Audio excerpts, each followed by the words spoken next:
सावन महीने का आखिरी दिन आप शिव को जब 2 लोटा जल चढ़ाएं, जो लोटा जल का लेकर जा रहे हो उसमें थोड़ा सा इत्र, अगर इत्र नहीं हो तो गुलाब की पंखड़ी, पंखड़ी नहीं हो तो कोई फूल की पत्ती उस जल में बाबा को समर्पित, इत्र हो तो ज्यादा अच्छा।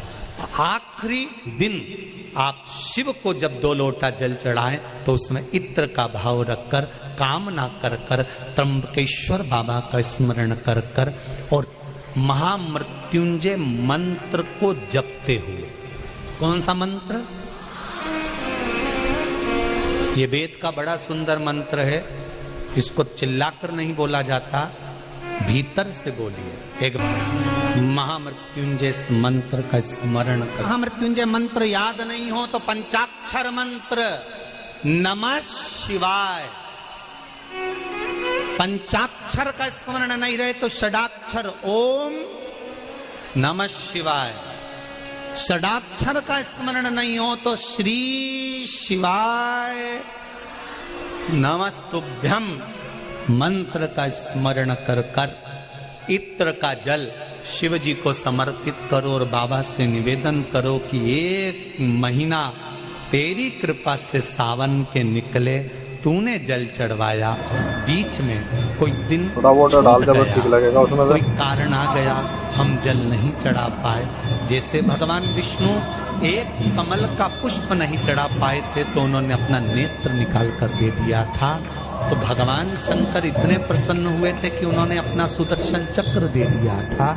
विष्णु भगवान ने नेत्र दिया, शंकर भगवान ने सुदर्शन दिया, तो भगवान शंकर से कहना अगर बीच में कोई त्रुटि हो गई हो, सावन के महीने में कोई पूजा अधूरी रह गई हो, कोई त्रुटि हमसे हो गई हो और हम जल नहीं चढ़ा पाए हो, तो आखिरी दिन सावन के इत्र का जल चढ़ा देने से बाबा उस त्रुटि को समाप्त कर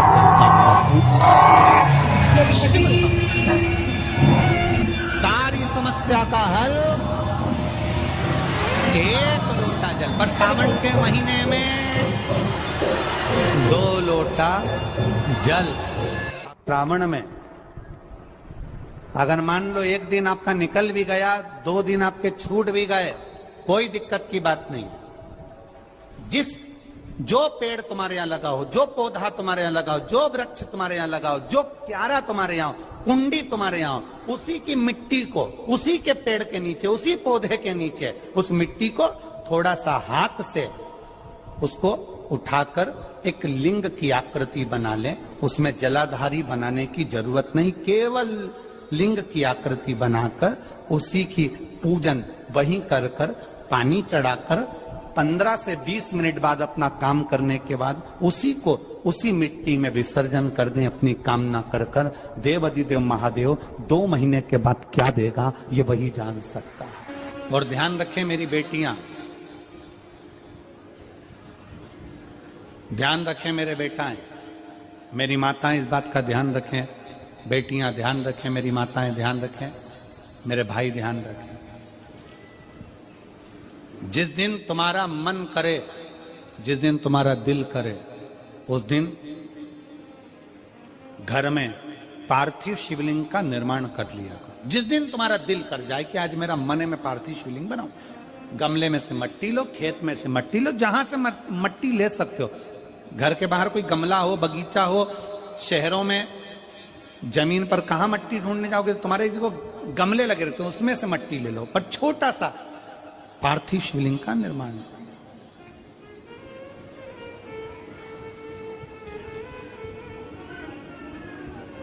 समझ लेना जरा, तुमने पार्थिव शिवलिंग बनाया, जलाधारी बनाई,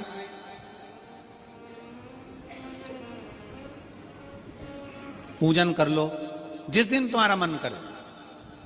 कोई तिथि, कोई बार, कोई दिन, कोई समय, कोई घड़ी, कोई पल कुछ मत देखो। तुमने पार्थिव शिवलिंग का निर्माण किया, 3 आखा चावल, 3 अक्षत।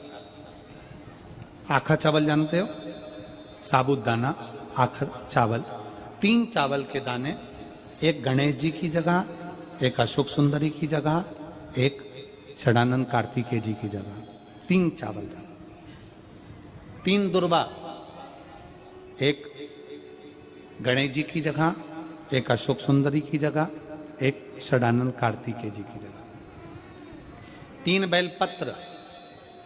जहां पर माता पार्वती जी का आपने ये जलाधारी बनाई है, उसी जलाधारी पर हो गए। आपने अगर 2 या 3 बार कभी भी तुम्हारा मन करा कर लिया, आपको खुद लगेगा कि मेरे घर में संपदा कैसे बढ़ रही है और कार्य कैसे सिद्ध हो रहा है। यहां से पानी बहता है, इसके ठीक विपरीत में यहां 3 बेलपत्र, तीनों रख दीजिए, और छोटा सा कलश हो या बड़ा सा कलश हो, 3 लोटा जल यहां बैठकर, जहां पर आपने बेलपत्ती रखी है उसी के वहीं पर बैठकर इस शिवलिंग पर 3 लोटा जल धीरे धीरे अपने मन की कामना कर कर, बाबा आज मैं दुखी हूं, बाबा मुझे ये तकलीफ है, बाबा मेरे बच्चे ये काम में गए हैं, बाबा ऐसा है, 3 लोटा जल बाबा को धीरे धीरे अपने भाव कहकर, फिर तुम्हारे पास में जो पूजन का सामान हो वो चढ़ाकर बाबा की आरती कर कर दिया लगा दो। जब दिया ठंडा हो जाए उस शिवलिंग का विसर्जन कर दो।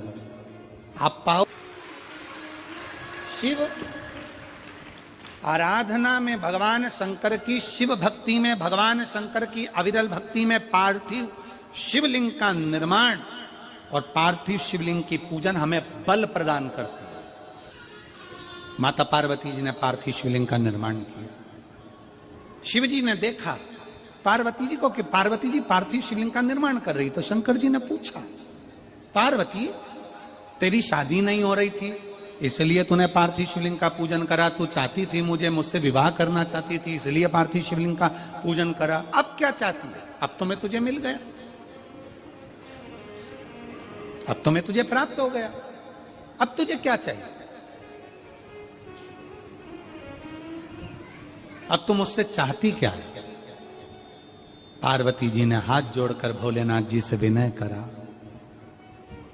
अब मुझे कुछ नहीं चाहिए, बस इतना चाहिए कि मैं कैलाश पर रहूं या शमशान में रहूं, जहां भी रहूं मेरे हृदय में कभी भी दुख ना हो, मैं प्रसन्न होकर अपनी जिंदगी को आपकी सेवा करते करते निकाल दूं, आपकी प्रसन्नता पूर्वक।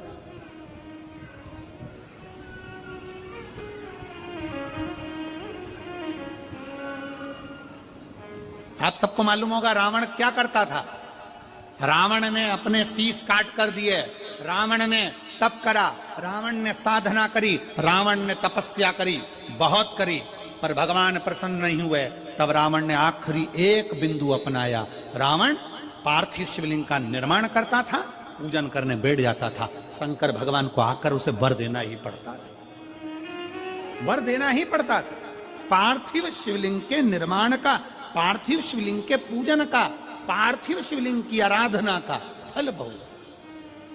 कितने लोग हैं, आप लोगों ने बनाया कभी पार्थिव? बनाया, सावन में बनाते हो गुरुजी, है ना, ऑनलाइन जब पार्थिव शिवलिंग का निर्माण होता है तब बनाते हो, पर बीच में कभी तुम्हारा मन कर जाए, एकदम जब तुम्हारा मन हो। अब कई लोग कहते हैं गुरुजी पार्थिव लिंग का पूजन करना है तो पति पत्नी का दोनों का होना जरूरी है, शादीशुदा होना जरूरी है, या ऐसा जरूरी है या वैसा जरूरी है। शिव महापुराण की कथा कहती है बच्चे हो बच्ची हो, शादी हो गई नहीं हुई, विवाह हो गया, जैसे भी हो, आप जैसे हो वैसे पार्थिव लिंग का निर्माण करो। वो काली मिट्टी के बनाए भोलेनाथ, चढ़ाऊं लोटा जल भर, पीली मिट्टी के बनाए भोलेनाथ, चढ़ाऊं लोटा जल भर।